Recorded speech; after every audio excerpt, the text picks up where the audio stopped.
تو مغرب سے سورج نکلے گا اور جیسے اشراق کا سورج ہوتا ہے اتنا نکل کے پھر غروب ہو کر پھر مشرق سے نکلے گا۔ تو جب سورج مغرب سے نکلے گا تو شیطان سجدے میں گرے گا۔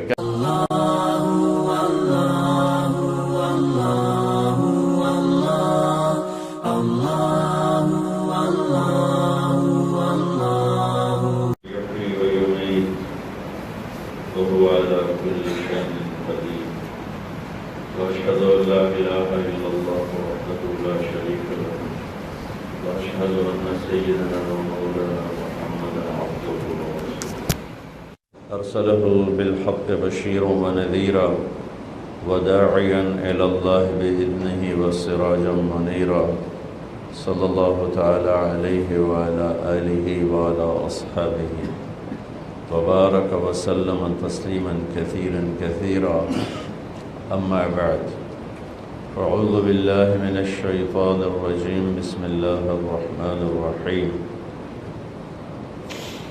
يا أيها الذين آمنوا كتب عليكم الصيام كما كتب على الذين من قبلكم لعلكم تتقون وقال النبي صلى الله تبارك وتعالى عليه وسلم من صام يوما تطوعا ثم أعطي ملء الأرض ذهبا لم يستوف ثوابه دون يوم الحساب وقال النبي صلى الله عليه وسلم من صام رمضان إيمانا واحتسابا غفر له ما تقدم من ذنبه أو كما قال صلى الله تعالى عليه وسلم۔ میرے محترم بھائی اور دوستو، انسان کی فطرت، عادت، بلکہ ہر جانور، ہر جاندار دشمن سے بچنا، دشمن سے ڈرنا، اس سے بچاؤ کی تدبیر اختیار کرنا، اور لڑنا پڑے تو اس کے لیے اسباب تیار رکھنا۔ یہ انسان، جانور، ہر ایک کی نیچر۔ اللہ نے جانوروں کو دشمن سے بچاؤ کا نظام بھی دے دیا اور ہتھیار بھی پیدائشی دے دیے۔ ہر ایک کے پاس بچاؤ کے اپنے ہتھیار ہیں جس سے وہ بچاؤ بھی کرتا ہے، دفاع بھی کرتا ہے، لڑائی بھی کرتا ہے۔ انسان کو اللہ نے علم دے دیا، یہ اوروں کے مقابلے میں کمزور ہے۔ شیر کو حاملہ کرنے کے لیے کلاشنکوف نہیں چاہیے، اس کا پنجہ ہی کلاشنکوف ہے، وہ جہاں لگ جائے گا وہ چیر پھاڑ کے رکھ دے گا۔ میں نے اس میں کینیا میں مسائے مارا جنگل گئے اور بالکل ایسے اتنے قریب سے شیروں کو دیکھا تو مجھے یہ بات اللہ تعالیٰ وہاں دکھا رہا تھا کہ یہ دیکھو ان کے ہتھیار ان کے پاس ہی ہیں۔ انسان کو علم دے دیا گیا تو یہ اپنی تدبیر سے بھی دشمن سے بچتا ہے اور جنگ کر کے بھی بچتا ہے۔ ایک جنگ ایسی ہے جہاں نہ یہ تدبیر کرتا ہے نہ ہتھیار اختیار کرتا ہے، اور وہ سب سے خوفناک جنگ ہے کہ اس میں ہارا مارا ہوا ہمیشہ کی جہنم میں جائے گا، اور اس میں فاتح جیتا ہوا ہمیشہ کی جنت میں جائے گا۔ اور وہ جنگ ہے انسان اور شیطان کی۔ جس دن آدم علیہ السلام زمین پہ آئے اسی دن شیطان آئے، اور پہلے دن سے یہ جنگ شروع ہوئی اور آج تک چل رہی ہے۔ حق اور باطل، اس کی جنگیں ہوئی ہیں، اگر ان 10-12 ہزار سال میں ان کو دیکھا جائے تو بہت کم ہے، بہت کم ہے مدت کے لحاظ سے۔ موسیٰ علیہ السلام تک کسی پیغمبر نے تلوار نہیں اٹھائی، اور موسیٰ علیہ السلام تک زیادہ پیغمبر گزر گئے۔ بعد کا زمانہ تھوڑا ہے اور موسیٰ علیہ السلام سے پہلے کا زمانہ زیادہ ہے، لمبا ہے۔ موسیٰ علیہ السلام تک کسی نبی نے تلوار نہیں اٹھائی، اللہ نے خود ہی تباہ کر دیا۔ اما عاد فاہلکوا بريح صرصر عاتیہ سخر علیہم 7 لیال و8 ایام حسوما، یہ اللہ کا نظام۔ اما ثمود فاہلکوا بالطاغیہ واما عاد فاہلکوا بريح صرصر عاتیہ، یہ اللہ کا نظام چلا ہے۔ اور موسیٰ علیہ السلام نے بھی تلوار نہیں اٹھائی اور ہارون علیہ السلام نے بھی تلوار نہیں اٹھائی۔ فَأَخَذْنَاهُ وَجُنُودَهُ فَنَبَذْنَاهُمْ فِي الْيَمِّ، اللہ تعالیٰ فرماتا ہے میں نے فرعون اس کے لشکروں کو اٹھا کے یوں پھینک دی، نبذ، ایسے ہلکی چیز کو ہلکی طاقت کے ساتھ، جیسے میں ٹیشو پیپر استعمال کر کے یوں پھینک دیتا ہوں تو زور تو نہیں لگتا نا، تو نبذ، اللہ نے کہا میں نے انہیں ٹیشو پیپر کی طرح اٹھا کے یوں کر دیا، یوں، تو وہ سارے کے سارے تباہ و برباد ہو گئے۔ جب تورات اتری تو اللہ تعالیٰ نے تورات کی برکت سے آسمانی عذاب روک دیا اور ایمان والوں کو کھڑا کر دیا کہ تم مقابلہ کرو۔ تو بنو اسرائیل کی 4000 سالہ تاریخ ہے، 2000 سالہ تاریخ ہے، تو اس میں یوشع علیہ السلام نے تلوار اٹھائی عمالقہ کو نکالنے کے لیے، اور پھر داؤد علیہ السلام نے تلوار اٹھائی اور انہوں نے طالوت کے ساتھ مل کر جالوت کا مقابلہ کیا۔ بیچ میں کوئی ہوگا کم و بیش، لیکن بہت کم۔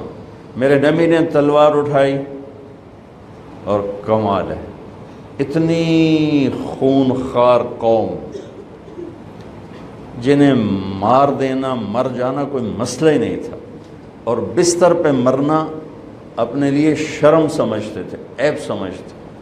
بنو اسد، بنو امیہ کی برائی بیان کر رہے ہیں کہ یہ بھی کوئی قبیلہ ہے، بنو اسد کہ ایک خطیب بنو امیہ کی برائی بیان کر رہے ہیں کہ یہ بھی کوئی قبیلہ ہے۔ آج تک ان کا ایک آدمی میدان جنگ میں قتل نہیں ہوا، سارے عورتوں کی طرح بستریں تھے، مر گئے، میدان جو مریا ہی کوئی نہیں، یہ بھی کوئی بندے تھے پترے۔ اب اس میں لڑائی تھی اس بنو اسد اور بنو امیہ کی، تو یہ عیب ہے۔ اور عرب کی ثقافت اور تہذیب کیا ہے، ایک شعر سناتا ہوں: یا رب لا تجعل موتتی حیاتی مذلة ولا موتتی بین النساء النوائح ولكن قتیلا یدرج الطیر حوله وتشرب غربان الفلا من جوانح۔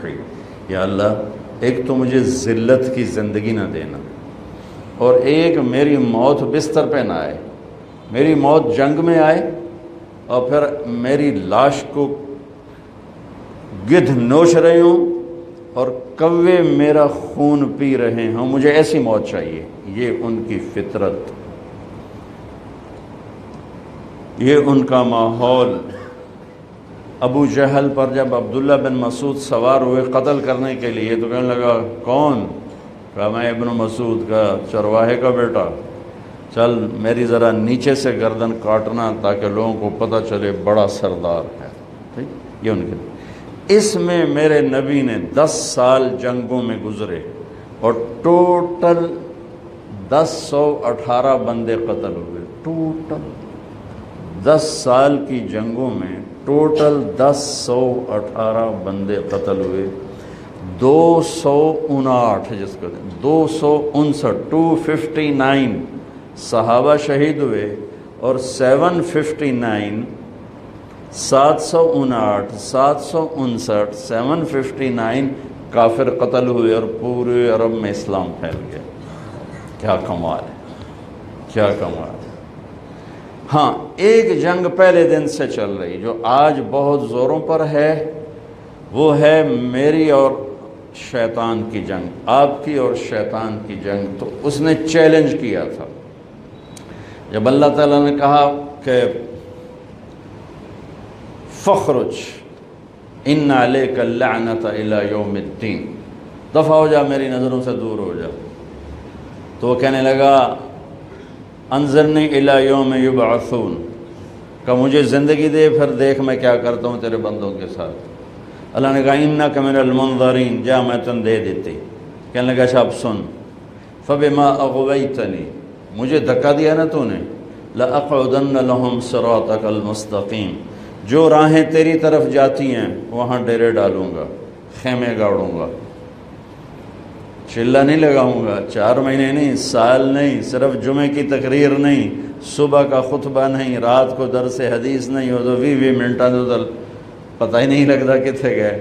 کہا میں زندگی بھر کے لیے قلعے گاڑ دوں گا، کھوٹے خیمے گاڑ دوں گا، اور جو راہ تیری طرف جاتا ہے وہاں آ کے میں فوج کٹھی کروں گا۔ ثم لآتینہم من بین ایدیہم، پھر میں ان سے جنگ کروں گا، سامنے سے حملہ کروں گا، ومن خلفہم، پیچھے سے حملہ کروں گا، وعن ایمانہم، دائیں سے حملہ کروں گا، وعن شمائلہم، بائیں سے حملہ کروں گا، ولا تجد اکثرہم شاکرین، پھر ویکھ لیں تیرا تا کوئی ہوئے گا، باقی سارے میرے ہی مرید ہوں گے۔ تو اللہ نے کہا ان عبادی لیس لک علیہم سلطان الا من اتبعک من الغاوین، جا دفع ہو، کر لے جو زور لاؤنا ہی لال ہے، میرے بندوں پہ تیرا زور کبھی نہ چلے گا، ہاں جو گمراہ ہوں گے تیرے پیچھے جائیں گے، تو بھی جہنم میں وہ بھی جہنم میں۔ تو میرے بھائیو، ایک جنگ چھڑی آدم سے لے کر آج تک، روزانہ کی جنگ ہے یہ۔ تلوار کی جنگ تو بہت تھوڑی ہوئی ہے، حق و باطل کی بنیاد پر، ویسے مسلمان لڑتے رہے، ایک دوسرے کوئی مارتے رہے، تاریخ بھری پڑی، لیکن حق و باطل کی ٹکر ہوئی ہو بہت کم ہے 10,000 سال کے لحاظ سے۔ لیکن شیطان اور ایمان، اس کی ٹکر اس دن سے شروع ہے جس دن دھرتی پہ میرے پہلے نبی، پہلے باپ آدم اور پہلی ماں حوا نے قدم رکھا، اور اولاد کے ہوتے ہی پہلا وار جو اس نے کیا تو قابیل پہ ہوا۔ حابیل اس وار کو برداشت کر گیا، نکل گیا، قابیل اس وار کے نیچے آ گیا اور اپنے بھائی کا قاتل بن گیا۔ یہ جنگ ہے، اور اس جنگ نے چلنا ہے قیامت تک۔ سبحان، جب آئے گی نا قیامت تو اسرائیل ساری دنیا کو چنیں گے، سب سے آخر میں شیطان باقی بچ جائے گا، سب کو موت آ جائے گی، شیطان بچ جائے گا۔ اب شیطان دیکھے گا نا ملک الموت کو تو زمین میں غوطہ لگائے گا اور دوسری طرف سے جا نکلے گا، تو آگے ملک الموت کھڑا ہوگا، پھر وہاں سے غوطہ لگائے گا، ادھر سے جا نکلے گا، وہاں ملک الموت کھڑا ہوگا، وہاں سے غوطہ لگائے گا، ادھر نکلے گا، وہاں ملک الموت کھڑا ہوگا، چاروں پاس سے جدھر بھی گیا آگے ملک الموت، تو کہے گا مجھے کہاں لے جاؤ گا؟ قائلہ امک الہاویہ، اب تجھے جہنم میں لے جاؤں گا، اور تیرا کیا ٹھکانہ ہے۔ اور ایک حدیث اور یاد آ گئی بڑے مدت کے بعد، ایک رات ایسی آئے گی جو 3 رات کے برابر ہوگی، اور لوگ انتہائی خوف کا شکار، رات جا ہی نہیں رہی، یعنی 9 گھنٹے کی رات 27 گھنٹے ہو جائے گی تو دہشت چھا جائے گی۔ تو 3 راتوں کے وقت کے بعد سورج مغرب سے نکلے گا، جو میرے نبی نے فرمایا کہ معلوم تطلع الشمس من مغربها، قیامت اس وقت تک نہیں آئے گی جب تک سورج مغرب سے نہ نکلے۔ تو مغرب سے سورج نکلے گا، اور جیسے اشراق کا سورج ہوتا ہے اتنا نکل کے پھر غروب ہو کر پھر مشرق سے نکلے گا۔ تو جب سورج مغرب سے نکلے گا تو شیطان سجدے میں گرے گا، کہے گا یا اللہ آج جائیں تو مرضی آنکھیں میں سجدہ کرن تے تیار۔ تو اس کے شتنگڑے اکٹھے ہو جائیں گے، کہیں گے استاد جی یہ کیا قصہ ہے؟ آج تک ہم نے یہ قصہ تو کہیں دیکھا نہیں آپ کا، تو آج کیا کر رہے ہیں؟ کہ یہ سورج مغرب سے آ گیا، یہ میری موت کا اعلان ہے، تو آج میں توبہ کرتا ہوں، اللہ جسے بھی کہے میں سجدہ کرنے کو تیار ہوں، لیکن میرے نبی کا فرمان ہے جب سورج مغرب سے نکلے گا پھر کسی کی توبہ قبول نہیں ہے۔ اور ایک عجیب روایت ہے، وہ بھی آج بڑے عرصے بعد یاد آئی، شیطان کو اللہ جہنم سے نکالے گا اور آدم علیہ السلام کو جنت سے نکالے گا، اور کہے گا ایک دفعہ سجدہ کر دے جنت میں ڈال دوں گا، کہے گا یہ کام نہ پہلے کیتا نہ ہن کر دے، اللہ پھر اسے جہنم میں ڈال دے گا۔ تو میرے بھائیو، میں نے ایک عجیب سی تمہید بیان کی، آپ سوچ رہے ہوں گے یہ مولوی صاحب کیا بھول بھلیاں کہہ رہا ہے۔ شیطان سے جنگ اس کے لیے اللہ نے ہمیں مسلح کیا کہ شیطان سے جنگ کوئی کلاشنکوف سے تو ہے نہیں، ایٹم بم سے بھی وہ نہیں مرے گا، توپوں سے بھی نہیں مرے گا، ہماری بد دعاؤں سے بھی نہیں مرے گا۔ تو شیطان سے جنگ ہے اعمال کے ذریعے، اعمال، اور اعمال میں سب سے بڑا جو ہتھیار ہے شیطان کے سر پہ وہ روزہ ہے۔ سب سے طاقتور ہتھیار جو شیطان کو زیر و زبر کر دیتا ہے وہ روزہ ہے۔ یہ قرآن کا واحد حکم ہے جو اکٹھا ایک ہی جگہ قرآن میں آیا پھر دوبارہ نہیں آیا۔ نماز تو کتنی دفعہ آئی، اقیموا الصلاۃ وآتوا الزکاۃ 9 دفعہ، 10 دفعہ، 11 دفعہ، اقمنا الصلاۃ وآتینا الزکاۃ قل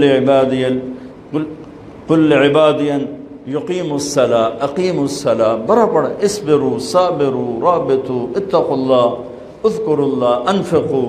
یہ جتنے احکام ہیں یہ قرآن میں ایسے بکھرے پڑے ہیں، لیکن روزہ واحد حکم ہے جو ایک ہی جگہ سے شروع ہو کر وہیں ختم ہوتا ہے۔ 183 نمبر آیت سے شروع ہوتا ہے اور 187 پر 88 پر جا کر یہ بند ہو جاتا ہے، اور پورے قرآن میں اس کے بعد روزہ رکھو یہ کہیں نہیں آیا۔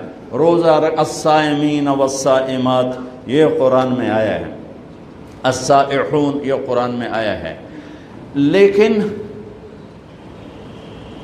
یا پھر 60 روزے کفارے کے بطور حکم صرف سورہ بقرہ میں ایک جگہ آیا ہے۔ یہ شیطان کے خلاف سب سے طاقتور ہتھیار ہے اگر روزہ ہو جائے۔